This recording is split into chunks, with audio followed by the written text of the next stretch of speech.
le malheur qu'il y a eu, un désastre. Tous les anges sont tombés, les ambulances, les trucs, tout le monde par terre, mort. Quel malheur! Il vient à Jérusalem, il se met la Torah. Combien de lumière! Combien de lumière! Combien de lumière! Notre garantie de pérennité, de survie, de non-souffrance, c'est l'étude de Torah.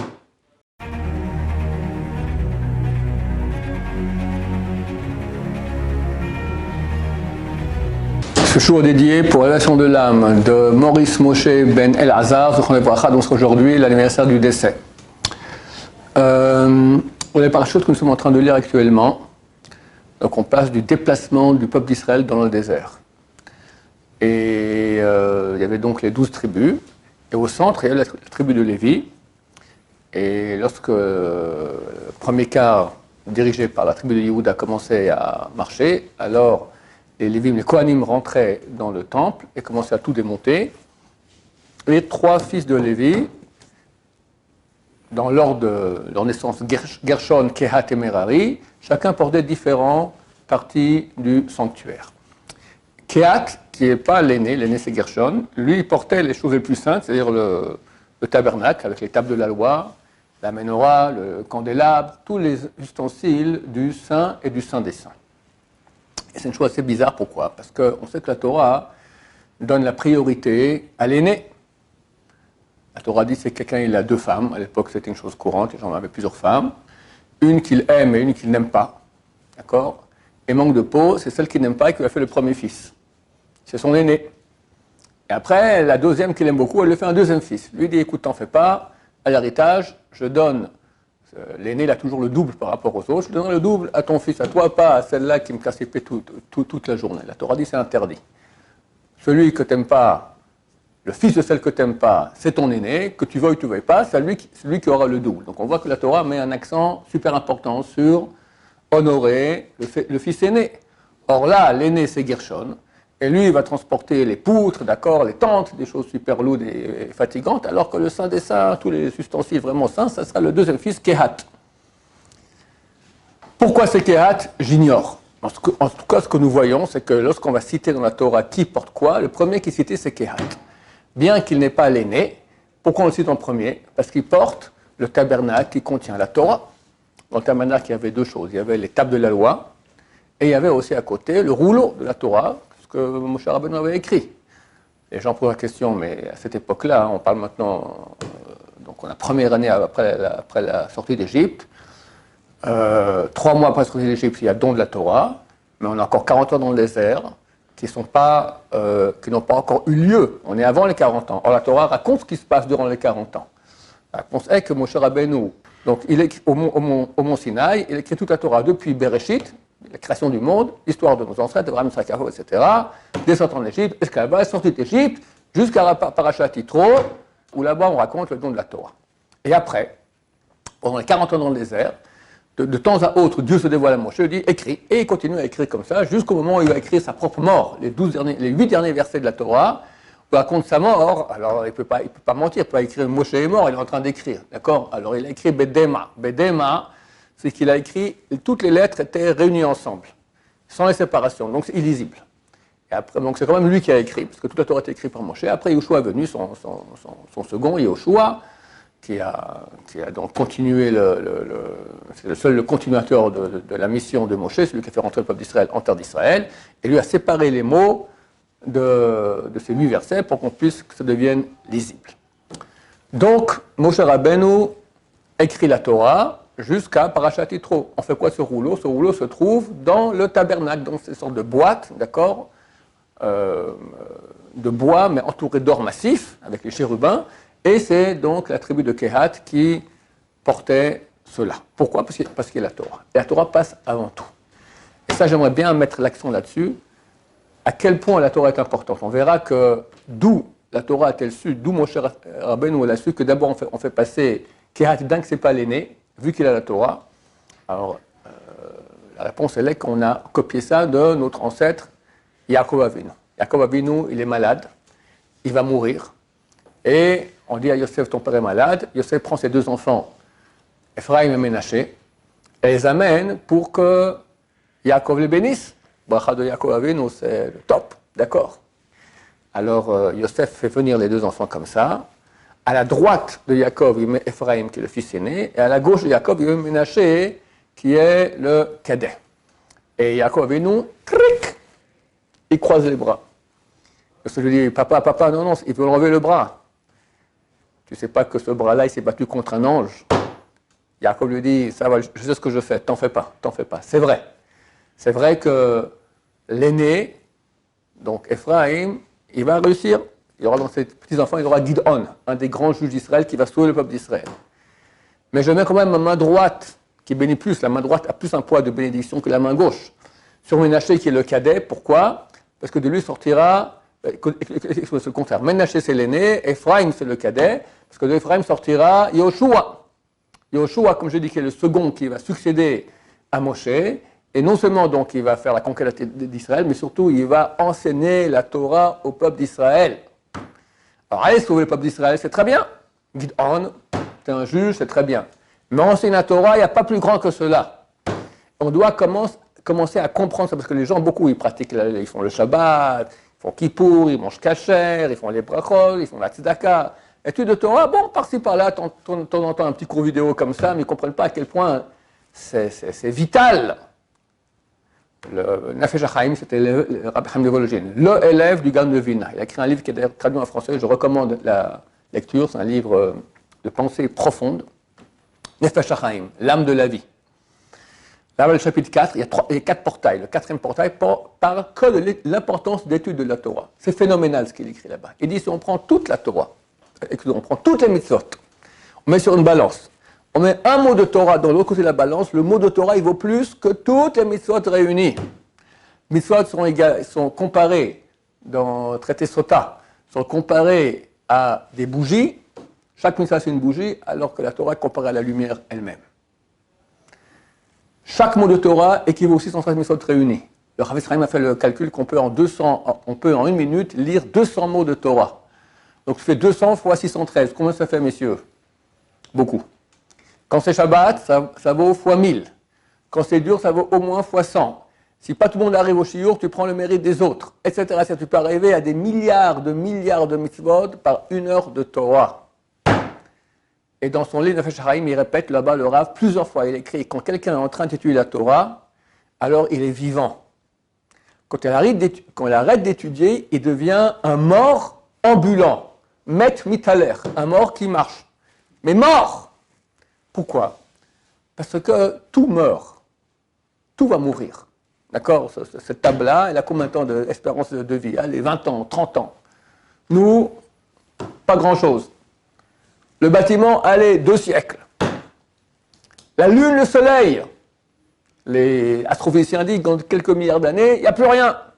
Nous, on dit bien avant. On lance 1000, capoute, il n'y a plus rien. Tout meurt! Il y a une chose qui ne va pas mourir, c'est Hachem. Hachem, il est éternel. Attends, lui et sa Torah font un. Quand tu te branches à la Torah, tu te branches avec Dieu. La Gemara dans le Shabbat dit une chose extraordinaire. Ça, c'est peut-être la chose la plus importante qu'il faut se souvenir de ce cours-là. Anochi Hachem Elokecha Asher Hotzetecha Me'eretz Mitzrayim. Je suis l'Éternel ton Dieu qui t'a sorti d'Égypte, premier des 10 commandements.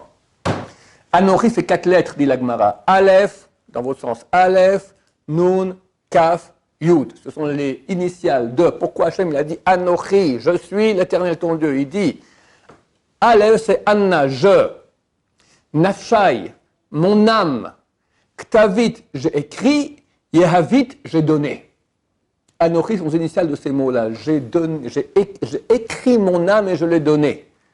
Quand tu prends un livre de Torah, tu as l'âme d'Akadosh Baruch Hu qui t'a donné à toi. L'âme d'Akadosh Baruch Hu. Donc quand tu lis la Torah, tu es branché avec l'infini, l'éternel, le tout-puissant. Tu fais un avec lui. Et chose de plus grand que ça, tu es vivant. Tu arrêtes d'étudier, pauvre type. Tu parles un peu de politique, tu parles un peu, qu'est-ce que j'en sais, moi. Je ne parle pas de choses interdites. Si comment c'est la shonara, etc., ça, on n'en parle pas. Mais tu t'étais branché à l'infini. Une lumière de 10 milliards de watts, ne coûte même pas une petite lumière, rien, éteint. Le Maggid Mesharim, Rabbi Yosef Karo, l'auteur du Shulchan Aruch, il s'était tellement sanctifié en étudiant la Torah, Donc sa bouche est extrêmement sainte et il y a un ange qui a été créé, qui parlait dans sa bouche. Quand tu fais une mitzvah, tu crées un ange. Attends, l'étude du Torah, c'est la mitzvah la plus grande. Si tu fais attention à ta bouche, tu te purifies. Donc tu crées un grand ange super saint. Et il se dévoilait. Il dévoilait des secrets de la Torah. Et le Rabbi Yosef Karo a écrit tout ce que cet ange lui a dévoilé. Quel guide où il était, qu'est-ce qui se passait, machin, etc. C'est un livre qu'on peut appeler on peut acheter dans toute librairie. Ça s'appelle Magid Mesharim. Je crois qu'on l'a même ici à l'Yeshiva. Magid Mesharim. Et un jour, je lui dis, tu ne te rends pas compte de ce qui s'est passé hier. Tu es allé au marché. Et tu répétais des Mishnayot par cœur. Et il fallait voir ce qui se passait. Des millions d'anges que tu créais comme ça, les paroles de Torah qui montaient, applaudis par les anges, etc.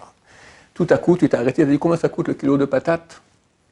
Le malheur qu'il y a eu, un désastre. Tous les anges sont tombés, les ambulances, les trucs, tout le monde par terre, mort. Quel malheur! Rabbi Yosef Karo. Nous, aujourd'hui, notre Torah, elle vaut beaucoup plus. Pourquoi beaucoup plus? Parce que Rabbi Yosef Karo, à son époque, il habitait à Tzfat. Tzfat, c'est une ville où il n'y a aucune église. Normalement, on n'a pas le droit d'habiter dans une ville où il y a une église. Et lorsque les Juifs sont sortis d'Égypte, sont sortis d'Espagne, ont été expulsés, ils avaient un ras-le-bol terrible de la chrétienté, donc ils ont cherché beaucoup. Rabbi Yosef Karo, beaucoup de ces personnes-là sont des ou eux-mêmes ou des descendants, leurs parents étaient encore en Espagne et ont été mis dehors. Ils sont arrivés à Tzfat. Tzfat, il n'y a aucune église. La première église, elle est environ à 30-40 km, Gush Khalav. Encore aujourd'hui, il y a une ville là-bas arabe, chrétienne. Là-bas, il n'y avait rien. Et c'était, tu peux aller aujourd'hui encore à Tzfat, tu sens la sainteté. Mais il y a 500 ans, Tzfat, mais si on était maintenant téléporté là-bas, on tomberait dans les pommes de la sainteté. On s'est asphyxié de la sainteté de Tzfat. C'était phénoménal. Qui avait là-bas? Rabbi Yosef Karo, Rabbeinu Ari, l'auteur de toute la Kabbalah moderne, son Rav, Rabbi Moshe Korlovero, le Rav Al-Kabetz, le Hacher HaKadosh, un des ceux qu'on appelle le Kadosh, le Rav Matrani, et encore. Pour combien? Une population peut-être de 2000 juifs, tout ça. Une multitude de grands tzadikim. Tous les élèves de Rabbeinu Ari, Rabbi Chaim Vital, etc. Sainteté énorme. Ok. Comme Rabbi Chaim Vital, il a dit à son élève, comme le Rabbeinu Ari a dit à son élève, Rabbi Chaim Vital, il lui a dit, tu sais, sache que tu es aussi grand que Rabbi Akiva. Rabbi Chaim Vital, il a dit à son Rav, Kodarav, je sais qui je suis. Rabbi Akiva, ça absolument rien à voir. Moi, je suis une petite bougie de rien du tout. Rabbi Akiva, c'était un projecteur à 20 000 watts. Dans le langage de l'époque, il n'y avait pas encore le projecteur à 20 000 watts. Mais il lui a dit que c'était un feu énorme, une lumière extraordinaire. Moi, je suis un nul. Rabbi Ari lui dit, tu as raison. Rabbi Akiva, c'était 20 000 watts. Toi, tu es 1 watt. Mais, à la boxe de Rabbi Akiva, avait une lumière énorme. Prends un projecteur de 20 000 watts en pleine journée, allume-le. Il n'y a pas grand-chose, fais une lumière. Bon, mais à 10 mètres, il n'éclaire plus. Comme dit la Gemara, à quoi sert une bougie lorsqu'il y a le soleil? À notre époque, dit Rabbeinu Ari, il y a 500 ans à Tzfat, les ténèbres se sont beaucoup épaissies. Il fait noir de noir. Et ta petite bougie, Rabbi Chaim, elle fait autant d'effet que Rabbi Akiva à l'époque. Aïe. Aujourd'hui, qu'est-ce qu'on va dire? S'il y a 500 ans à Tzfat, ça s'appelle les ténèbres se sont beaucoup épaissies. Aujourd'hui, il n'y a pas de mot pour dire. Je veux dire, qu'est-ce que c'est? C'est même plus le mot ténèbres. On est dans l'enfer, de l'enfer encore un peu plus bas. C'est noir. Et un petit jeune Jean, un petit jeune homme qui vient maintenant. Il y a quelques jours, il était encore en boîte, il fumait des pétards. Qu'est-ce que j'en sais? Il était complètement. Il vient à Jérusalem. Il s'est mis à la Torah. Combien de lumière? Par exemple, un Baal Tchouva, un juif normal, des familles religieuses. Il est en Israël, il est en France, où qu'il est, il y a tellement d'obscurité. Il se branche avec Anochi, j'ai écrit mon âme et je l'ai donnée. Tu t'imagines la lumière que tu es en train d'amener maintenant dans le monde? Et sinon, tu es un mort ambulant. Un mort ambulant. C'est affreux, on doit se rendre compte. Chaque moment qu'on ne peut pas étudier, je suis un mort ambulant. Et quand j'ai dit, je suis branché avec Hachem, quelle lumière extraordinaire j'amène. Je fais un cours dernièrement, je vous ai parlé, il y a beaucoup de bracha aujourd'hui en Israël. Grâce à quoi? Grâce à Lieberman, grâce à Bennett, parce qu'on est sale, on est beau, grand et fort, grâce aux boîtes, grâce au falafel. Il n'y a jamais eu de l'histoire, depuis qu'on est parti en galoute, une Torah aussi puissante. Ça marche. Rav Shteman se battait encore des Avrechim, encore. La seule chose qui avait en tête, encore plus d'Avrechim, des gens qui s'adonnent à l'étude de la Torah jour et nuit. Ça fait une armée de lumière. Maintenant, chacun d'eux, on ne veut pas être Avrech, ok, tu n'es pas Avrech. Mais la minute que tu as maintenant, j'ai vu quelqu'un maintenant, il m'a dit, j'avais une Chavruta, très bien, maintenant il ne peut plus, je n'arrive plus beaucoup à étudier. Tu n'arrives plus beaucoup à étudier, mais c'est une question de vie ou de mort. Quoi, tu n'arrives pas sans Chavruta, tout seul, dans toutes les conditions. Le Rav Haikin, le Rosh Yeshiva de Aix-les-Bains, était dans les camps de travaux allemands pendant la guerre. Et il disait, c'est un élève de Chavetz Chaim, il savait à quel point c'était important l'étude de Torah, il disait des missionnaires par cœur, sans cesse. Un officier allemand est venu commencer à le battre. Qu'est-ce que tu dis? Tais-toi, tac, tac. Et lui, il continue. Il se fait battre, il continue à dire des paroles. Chas surtout durant la Shoah, il n'y avait plus rien, qu'il y a encore un peu de Torah dans le monde. Notre ennemi, c'est Amalek. Il veut notre fin. C'est le petit-fils de Esav, le substrat du mal. Amalek a mis sous son drapeau la fin du peuple d'Israël. Il est très fort. Notre arme contre lui est une de Torah. Lorsque Esav, le grand-père, rentre se faire bénir par son père Yitzhak, il apprend que Yaakov est passé juste avant, il lui a pris la bracha, il hurle. Mon père, bénis-moi. Yitzhak le bénit. Il le bénit et lui dit, Vaya kitarid, parce que tu pourras te plaindre que Israël, ton frère, Yaakov, surnommé Israël, ne joue pas son rôle. Quel est son rôle? Yaakov. Ishtan Yoshev Ohalim, un homme parfait dans les tentes de Torah. Étudie la Torah. Quand tu pourras te plaindre que Yaakov ne joue pas son rôle d'étude de Torah dans la yeshivot, il s'amuse à faire autre chose. Ou parak ta'ulo mal tzavarecha, tu enlèveras le joug qu'il a mis sur ta nuque. Moi, Hachem, j'ai fait en sorte que Yaakov, il a pris un joug, tac, il l'a mis sur ta nuque, t'es bloqué. Et ça, il veut tuer. Il veut tuer Yaakov. Dans sa bénédiction, c'est marqué Al-Chabecha Tiriyet, tu vivras sur ton épée. Un tueur. Mais Yaakov a mis un joug, tac, t'es bloqué. Si maintenant Yaakov ne joue pas son rôle d'étude de Torah, on enlève le joug, qu'est-ce qui se passe? Yaakov, Esav, il vient. Esav, valeur numérique, Adolf Hitler, par exemple, il y en a eu beaucoup durant l'histoire. Et nous ratatine Hachem Ishmor. Notre garantie de pérennité, de survie, de non-souffrance, c'est l'étude de Torah. Avant la Shoah, il y a eu des missions de Torah énormes, comme il n'y a jamais eu durant toute la galoute, durant tout l'exil. Presque tous les yeshivot ont fermé. Des millions de juifs pratiquants ont arrêté de pratiquer. Ça commence avec le mouvement d'émancipation, puis après avec un sionisme athée, etc. Des millions, le communisme, beaucoup sont devenus communistes. Des millions de juifs ont quitté la Torah avec plus de Torah. Viens Esav, j'ai la voie libre devant moi. Shem Ishmor, qu'est-ce qu'il a fait? Terrible. Vous me direz, ok, maintenant ça va. Il y a quelques, je sais pas moi, quelques dizaines, peut-être voire 100 000 personnes qui étudient Torah jour et nuit, donc ça va. Pas du tout. Lorsque Yaakov rentre chez son père Yitzhak pour se faire bénir, Yitzhak a dit à son fils Esav, son fils aîné, va me chercher du gibier pour que je te bénisse comme il faut bien. La mère, Rivka, elle a Ruach HaKodesh, elle a pris cela, elle dit à son fils Yaakov, vas-y à la place, mais il dit, bon, mon frère Esav, il est poilu, il va me toucher, Yitzhak, il verra que moi je suis tout lisse, il saura qu'il y a une supercherie. Elle prend la peau des brebis qu'elle a fait à manger, elle les met sur Yaakov. Yaakov rentre, et il dit, Yitzhak lui dit, t'as fait vite? Il dit, bon, ton Dieu m'a aidé. Yitzhak dit, c'est bizarre, jamais Esav prononce le nom de Dieu. C'est bien toi, mon fils Esav, mon fils aîné? Yaakov répond, oui. Oui, ton fils aîné. On peut dire qu'il n'a pas menti vraiment. Il a le droit de mentir, pourquoi? Parce qu'il venait prendre des brachot qui le revenaient, parce qu'il a acheté le droit d'aînesse. Donc il a bien fait de mentir. Il aurait dû, parce qu'il un contrebandier, un voleur qui rentre chez toi à la maison, on dit c'est quoi le numéro du coffre? Si tu dis oui, il te prend toi, tu dis je sais pas, j'ai oublié. D'accord? Tu peux mentir pour pas qu'on te vole. Alors aussi Yaakov, pour pas qu'on lui vole le droit d'aînesse, qu'il avait acheté en bonne et due forme, donc il a pu mentir. Il dit viens que je te tâtonne, mon fils Esav il est poilu. Yitzhak tâtonne Yaakov déguisé en Esav, il dit c'est bizarre. Hakol kol Yaakov, la voix est celle de Yaakov, il a prononcé le nom de Dieu. Adam et Esav, les mains sont celles d'Esav. C'est bien toi, mon fils. Esav dit oui, et il le bénit. On a gagné. Les sages d'Israël ont dit aïe, aïe, aïe, aïe, aïe. Hakol, kol Yaakov, la voix est celle de Jacob. C'est quoi la voix de Jacob dans les yeshivot? Tant que la voix de Jacob retentit dans les yeshivot, en ayadam yede Esav, les mains ne sont pas celles d'Esav. Il a le poignard dans la main, l'épée, il ne peut rien nous faire.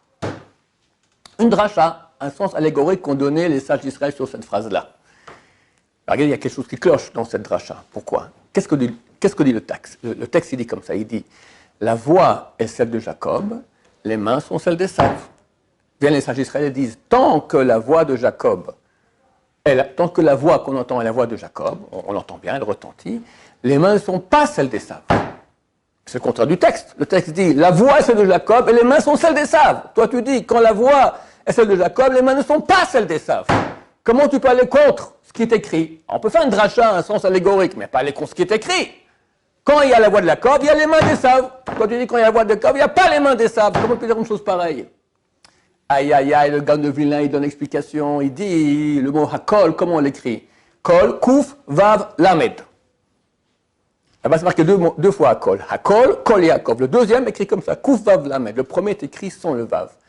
Hey, kouf, lamed. On peut lire hakel. Hakel signifie quoi? Allège. Pas que tu arrêtes d'étudier. Allège la voix de Yaakov dans la yeshivot. 1 centimètre en moins. 1 millionième en moins. Immédiatement, Ayadam, Yede, Esav. Les mains sont celles d'Esav. Ça va exactement comme dit le texte.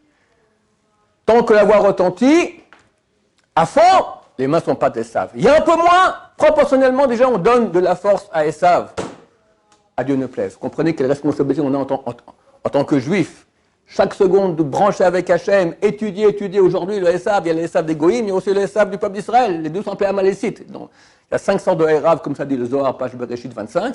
Et le pire, c'est les Amalécites, d'accord? Les ennemis de la Torah du peuple juif, duquel, dit le Zohar, dépend la Géoula. Donc, contre eux aussi, l'étude de Torah, c'est comme ça. Tous les peuples, comment ils ont réussi à survivre? Parce qu'ils avaient des armées, des forces. Nous, on n'avait aucune armée, rien. 2500 ans d'exil, chaque génération seule pour nous anéantir. Eux ont disparu et nous, on est là. Qu'est-ce qui reste des Égyptiens? Qu'est-ce qui reste des Byzantins? Qu'est-ce qui reste des Romains? Qu'est-ce qui reste des Russes? Qu'est-ce qui reste de tous nos ennemis qui ont fait tellement de mal au peuple d'Israël? Wallo, terminé. Et nous, on est là. Grâce à quoi? Anochi, Nafshai, Ktavit, Yahavit. Moi-même, mon âme, je l'ai écrit, je vous l'ai donné. T'es branché avec moi, t'es invincible. T'es divin, t'es éternel. T'avais une question? Pourquoi Yaakov, tout simplement, il n'a pas été... Si Yaakov serait venu vers Israël, il dit, papa, tu sais, le droit d'aînesse, il me revient à moi. Je l'ai acheté. Bon, alors Israël dit, écoute, je te crois aussi, mais je dois écouter aussi l'autre côté. Et ça, c'est vrai ce qu'il raconte. Jamais de la vie, c'est un menteur. Moi? À quel prix je t'ai vendu? Pour un plat de lentilles, je t'ai vendu mon droit d'aînesse. Donc tu prends pour un crétin fini. Attends, nous, on a une loi dans la Torah qui dit, Hamosim Mechabero ala Varaya. Quand il y a une discussion de deux personnes à qui appartient un objet, celui qui tient l'objet, c'est l'autre qui doit amener une preuve pour lui prendre cela. Jusqu'à prime abord, c'est Esav qui est l'aîné. Si maintenant Yaakov vient dire c'est pas toi, c'est moi, il doit le prouver.